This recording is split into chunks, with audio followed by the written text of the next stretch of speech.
Hello, everybody. So, this is an episode about what's the absolute power in Chinese society. Who judges the emperor? What happens when power has no heaven above it? Imagine man standing in front of the most powerful person in the country. Not a manager, not a mayor, not a president with proven approval ratings and angry journalists. An emperor, a man whose words can become law, a man whose anger can become exile, a man whose signature can end a family line, a man surrounded by officials who have spent their entire lives learning the art of bowing beautifully. Imagine someone has to tell him, "You're wrong. Now your policy could be improved. Now, with all due respect, now maybe we should consider another option. No, you're wrong. You're guilty. You have betrayed something higher than yourself." So the question is, who is allowed to say that? Who can judge the judge? Who can accuse the man who owns the court? Who can tell power, "You're not God"? The question is not just about ancient China. It's not just about Christianity. It's not even about emperors. It's about every civilization. Every civilization has power, but not every civilization has a place outside power from which power can be judged. Without the place, power doesn't simply rule, power becomes reality. In the Christian imagination, one idea was politically explosive. God is above the king. A king can wear a crown. He can command armies. He can build churches, fund cathedrals, sponsor sponsor paintings of himself looking extremely chosen.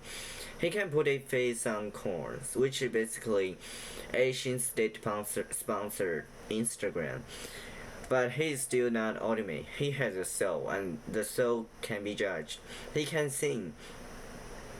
He can be condemned. He can go to hell. It's a terrifying idea if you're a ruler, because a king who can go to hell is already smaller than God. And the strange thing about it's a strange thing about Christianity political legacy. It often supported kings. It crowned them, blessed them, gave them holy language, and but buried inside the same tradition was a dangerous knife. The king is not the highest thing. There is a core about the core. There is a law about the law. There is judgment about the throne. Now don't romanticize Europe. Christian history is not a clean documentary with soft lining and moral progress music. Kings abused religion. Churches become political machines. Popes fought like princes. Prin, pr- 1 second. Princess. Yeah, princess. People kill each other while saying they are defending God, which is one of the humanity's most consistent hobbies. The idea remains dangerous. A ruler can be judged by something he did not create. That matters because the deepest danger of power is not that it breaks rules. It's when power becomes the source of all rules. When power says, "I'm not merely enforcing morality, I define morality. I'm not merely protecting truth, I produce truth. I'm not merely serving the God, serving the good, I'm the good." That's when politics become religion and rulers become gods with paperwork. Now let's go to China. The point is not China has no heaven. China has heavens, ancestor, ritual, moral order, and the mandate of heaven. China has a deep sense that political disorder was not merely inconvenient, but cosmically dangerous. Chinese civilization was not empty of sacred meaning, it was crowded with sacred meaning. The problem was different. The problem was always China had heaven, but heaven had no lawyer. It sounds like joke, but it is actually the whole tragedy. Heaven existed, but who could speak for heaven independently of the emperor? Who could walk into the palace and say, "Your Majesty, heaven is against you, not as your employee, not as your minister, not as your loyal Servant. Now is someone kneeling on the floor, hoping not to be exec- executed. Let me check the pronunciation. Executed. Executed. But as always from outside the political system, that's a key difference. A heaven that exists but can't speak independently is very easy for power to borrow. But once power borrows heaven, it starts speaking with deeper voice. It doesn't say, obey me because I'm strong. It's too crude. It says, about me, obey me because I preserve order. Obey me because I protect the people. Because I continue the ancestors. Obey me because without me everything collapses. It's more powerful. A sword can force your body to kneel, but sacred order can teach your soul to kneel before the sword even arrives. Think of the emperor at the Temple of Heaven. It's not just a religious ceremony, it's political theater at the highest level. The emperor fasts, he dresses for ritual, he approaches the altar, he offers sacrifice, he kneels before heaven. On the surface, it's humility. The ruler lowers himself before something above him. Beautiful, solemn, grand, the kind of thing that make documentary narrators lower their voice. But look closer, the emperor kneels to heaven, but he also owns the ceremony. He's the one allowed to do it. He's the mediator. He's the son of heaven. He represents a realm before the cosmos. So even his act of kneeling confirms that he's unique. His humility becomes part of his authority. That's the brilliance of the imperial ritual. Power bows and the bow make power bigger. The emperor says I'm below heaven, but he also say I'm the only one who can speak to heaven for all under heaven. It's not simple arrogance, it's more subtle. It's sacred monopoly. And sacred monopoly is more elegant than ordinary tyranny. Ordinary tyranny say I can hurt you. Sacred monopoly say I'm the bridge between you and meaning. It's much harder to fight. If you attack the ruler, you're not just attacking a person. You're disturbing the order of the world. You're not merely rebellious. You're cosmically impolite. In China, being cosmically impolite is basically the final boss of bad manners. This is why the phrase 奉天承运 manner, receiving the mandate from heaven. At the beginning of imperial edicts, power doesn't speak as mere power, it speaks as heaven's courier. The emperor is not just saying, I want this. He's saying the order of the universe moves through me. It's an extraordinary move. The state doesn't abolish the sacred, it wears the sacred like ceremonial clothing. And once power wears heaven, criticism becomes dangerous in a new way. You're not just saying the policy is wrong, you're saying maybe the person who claims to represent heaven is misrepresenting heaven. And then question becomes, who gave you permission to say that? This is where dissent gets trapped. Because in a system where power speaks for heaven, truth need a costume. It can enter naked. It must enter as loyalty. It must bow first. It must say, Your Majesty, I'm loyal. Your Majesty, I speak for ancestor. Your Majesty, I speak for people. I speak for the way. Your Majesty, please return to virtue. And sometimes took unbelievable courage. China had brave official, real brave official, men who wrote memorials knowing they could be exiled, beaten, destroyed, or killed. Men who criticized rulers at great personal cost. They deserve respect, but structurally, they faced a tragic problem. Their truth really had to prove its loyalty before it could be heard. The loyal minister kneels inside the palace. The prophet stands outside it. The difference is everything. The loyal ministers say, "Your Majesty, please return to the way." The prophet says, "You're not the way." One asks power to become moral again. The other reminds power that morality don't belong to it. This is why the biblical prophet is such a dangerous figure. Let me convert. Biblical. Biblical prophet. Prophet. A prophet is not a life coach with desert.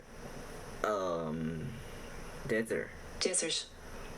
Not a life coach with desert ascetics. He is not making content called 3 Ways to Hear God More Clearly. A prophet can stand before a king and say, "You sin. God condemns you. You're powerful, but you're not ultimate."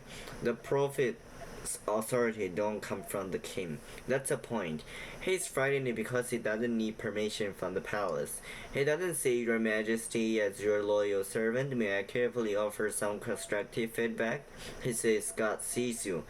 It's a different kind of sentence. He doesn't negotiate with power. It exposes power.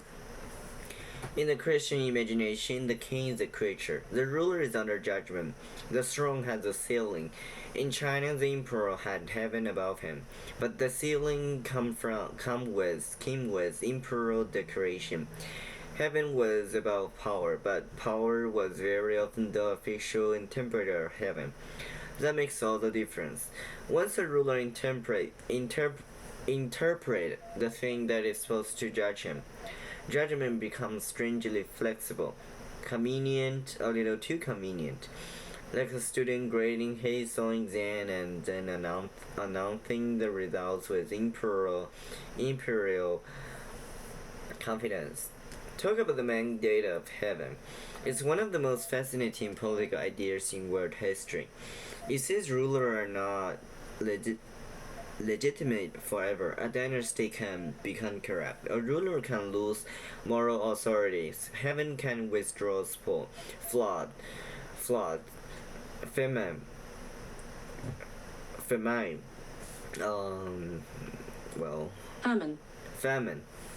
rebellions, collapse, and this can become signs that the ruler no longer deserves the throne.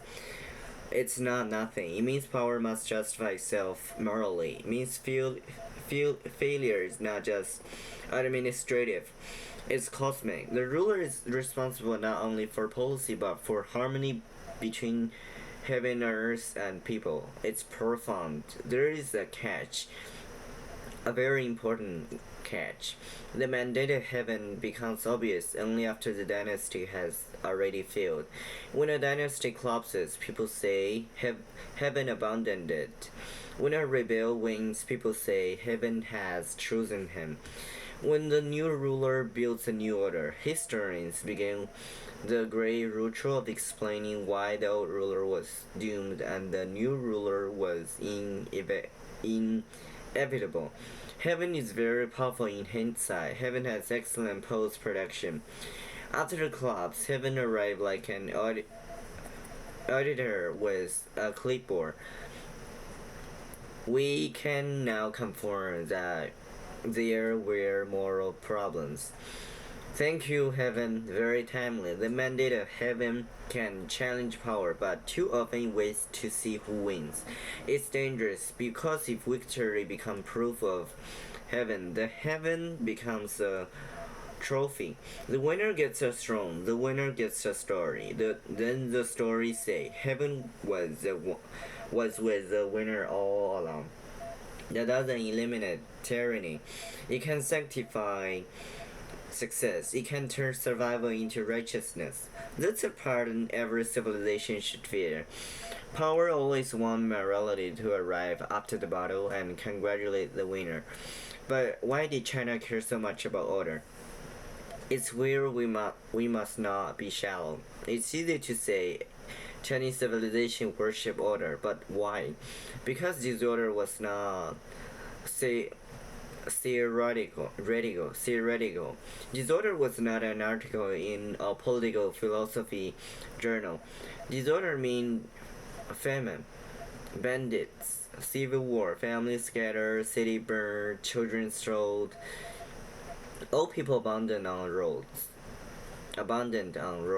Villages disappearing from tax register because there are nobody left to count. Chinese history remember chaos as a meat grinder. So order become more than administrative. Order becomes sacred. If you have lived through collapse, stability is not boring. Stability is mercy. This is why Chinese political culture often seems so obsessed with unity. You may hear unity and think, oh nice, people holding hands. In China, unity carries the memory of fragmentation, war, humiliation, disorder, the world falling apart. So when powers say I preserve order, the claim has emotional force. It's not just propaganda, it touches real historical fear. That's exactly why it's so powerful. The most effective political language never purifies the weak. The strongest political language takes a real fear and make power the only answer. Chaos is real, suffering is real, disorder is real, then power say without me all of that returns. And suddenly obedience feels like wisdom. Silence feels like um maturity. Fear feels like responsibility. It's how power enters the cell, not by shouting, by something reasonable. This is why order can become a moral trap. Order is necessary. No serious person wants chaos. If a city is burning, you don't stand there saying, actually, I have some concerns about the metaphysics of authority. No, you want the fire to stop. You want food and safety. You want your family alive. Order matters. The question is, order for whom? Order at what cost? And who gets to define disorder? Disorder. Because once power wins the world order, everything dislike can be called chaos. Criticism becomes chaos. Diversity becomes chaos. Local autonomy becomes chaos. Unapproved grief becomes chaos. Memory becomes chaos. A person asking why becomes a threat to harmony. It's the deepest danger of sacred order. It doesn't merely punish dissent. It makes dissent. It doesn't merely punish dissent. It makes dissent feel like sin. You're not only wrong, you're disturbing the family, disturbing society, disturbing the ancestors, the nation, heaven at some point. Asking a question feel like breaking furniture in the temple. It's how moral order becomes political silence. So let's bring this into daily life. Because these patterns don't stay in palaces, civilizations are most powerful when they become habits. The emperor disappears, but the structure remains. In a family, who judges the father? In a school, who judges the teacher? In a company, who judges the boss? In a village, who judges the elder? In a nation, who judges the state? The pattern repeats. Respect the hierarchy. Don't embarrass the superior. Correct a problem internally. Maintain harmony. Don't make things ugly. Don't disturb the larger order. Some this is beautiful. It can produce dignity, restraint, patience, a sense of responsibility. Not every conflict needs to become a public explosion. Western society can honestly use a little less speaking my truth at the airport boarding gates. The danger is real. When truth must always protect harmony, harmony becomes velvet gag, soft, polite, culturally elegant, still a gag. That's where Chinese political tradition enters the nervous system. It teaches people not only what to say, when not to say it. It teaches people when not to say it. And then you teach them to call that wisdom. This is where I find. This is why the loyal minister is so tragic. He's not a coward. He may be brave, braver than almost everyone around him. He risks everything, but he has still to speak inside the moral language of loyalty. He must say, I criticize because I'm loyal. I oppose this because I serve the realm. I serve the realm. I speak because I love the emperor's virtue more than his mood. It's moving. It shows but it also shows the boundary. Truth is allowed to speak when it can prove it serves the system. What if the system itself is the problem? What if the issue is not that the emperor has strayed from the way? What if the issue is that the emperor should not own the way? Many traditional systems are designed to make that sentence almost unspeakable. The loyal minister can say you're feeling your role. The prophet can say your role is not God. The loyal minister asks for better power. The prophet asks what stands above power. Now, you shouldn't get too comfortable. Because the West has its own sacred disguises. Modern power rarely says, "I'm power, obey me." It would be too honest. Modern power say we're protecting democracy, protecting safety, the community, freedom, public health, inclusion, national security. We're protecting the children. Whenever power say the children, everyone should sit up straight. Maybe it's true. Sometimes it's true, but that's not the point. It's who judge power when power speaks in the name of virtue. A government say, trust us, we're protecting you. Companies say, trust us, we're a family. A platform say, trust us, we're keeping the community safe. A university say, trust us, we're protecting students. A market says, trust us, we reward merit. And algorithm says nothing because apparently the new gods don't need to explain themselves. It's not so different from ancient sacred politics. The vocabulary change. Heaven became safety. Mandate became expertise. Ritual became procedural. The imperial edict became terms of service. Instead of kneeling, we click. I agree. Which is modern humanity's most spiritually defeated gesture. We don't read it, we just submit. Ancient people bow before the throne. Modern people scroll to the button, progress. The modern West inherited the phrase, God above king. Even when it stopped believing God, it secularized the idea. God above king became constitution above president, rights above majority. Law above government, conscience above orders, human dignity above usefulness, truth above power, at least in theory, and theory matter. Even betrayed ideals still leave behind weapons. When people say the state can't do this, the majority cannot do this, the market cannot decide this, my boss cannot own my conscience, my government cannot define my soul. They're using the grammar descended from the idea that something stands above power. What happens when the grammar weakens? What happens when God fades? When institutions lose trust, when law becomes partisan, when truth becomes tribal, when media becomes entertainment wearing a judge robe, when public opinion becomes a mob with Wi-Fi, when the algorithm decides what I really feel like before you even open your eyes in the morning. The West begins to face a problem China has long understood. If nothing can speak clearly about power, power starts out speaking for everything. Once power speaks for everything, conscience becomes homeless. It's one of the most frightening phrases I know. A homeless conscience. A conscience that knows something is wrong but can't find a place to stand. Not in law, not in church, in family, in public opinion, not online.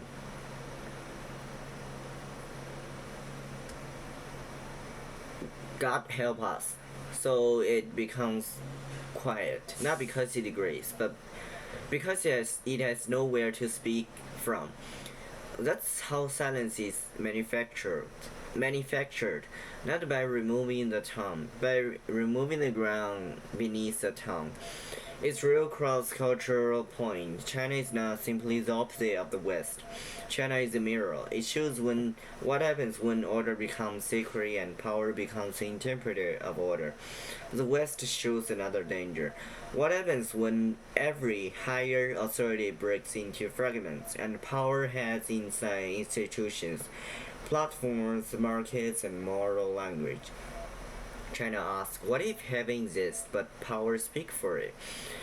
The modern West asks, what if God fades and every institution claims to be a new guardian of the good?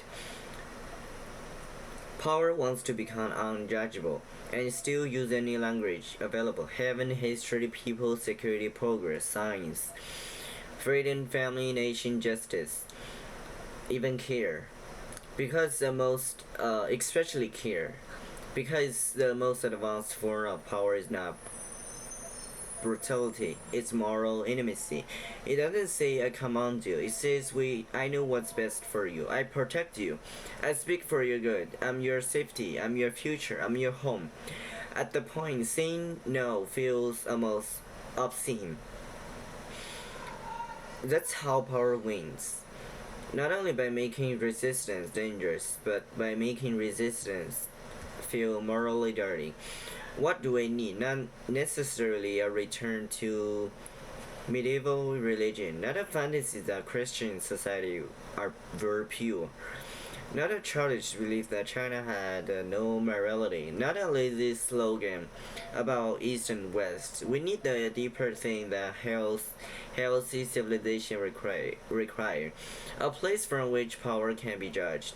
Call it God, call it conscience, call it law, call it human dignity, call it truth, call it the right of the weak to speak, call it the memory of the dead who can be used by winners, call it whatever you want, but it must be above the ruler, above the party, the market, the platform, the crowd, the algorithm, the family, above the nation where the nation demands worship. Because without something about power, power becomes sacred. And sacred power is the most dangerous kind. Ordinary power wants obedience. Sacred power wants reverence. Ordinary power say, do what I say. Sacred power say, love who I am. Ordinary power control behavior. Sacred power edits your conscience. That's why the question matters. Who judges the emperor? Who judges the state? Who judges the institution? Who judges the platform? Who judges the moral language, the power used to protect yourself? If the answer is power judge yourself, then the verdict is almost predictable. Power will look in the mirror and say, innocent, necessary, misunderstood, historically complicated. Please don't ask further questions. That's not judgment. That's public relations. So maybe the Asian question is still alive. It has changed our costume. The emperor may no longer sit under a dragon's throne. He may sit inside a bureaucracy, a party office, a boardroom, a Supreme Court, a data center, a platform moderation policy, a national security briefing, a university committee, a family dinner. Power is not always wearing a crown. Sometimes you wear a suit, a lab coat. It wears compassion, it wears tradition, it wears community guideline. You wear your mother's voice and saying, I'm only doing this for your own good. And the question remains, who can say no? Who can say you may be useful, but you're not ultimate? You may be necessary, but you're not holy. You may have authority, but you don't hold all truth. You may speak of heaven, but you're not heaven. The sentence is the beginning of freedom. No, not freedom as doing whatever you want. It's not freedom. That's adolescence with Wi-Fi. Real freedom begins when power has a limit. When the human soul has a place to stand, when truth doesn't need permission, when conscience is not forced to kneel before speaking. China's tragedy was not that it has no heaven. It was that heaven's voice was too often trapped inside the architecture of power. The West's danger is not simply that it's losing God. It may lose a very grammar that once allowed it to say, the king is not final, the state is not final, the market is not final, the crowd is not final, the algorithm is not final.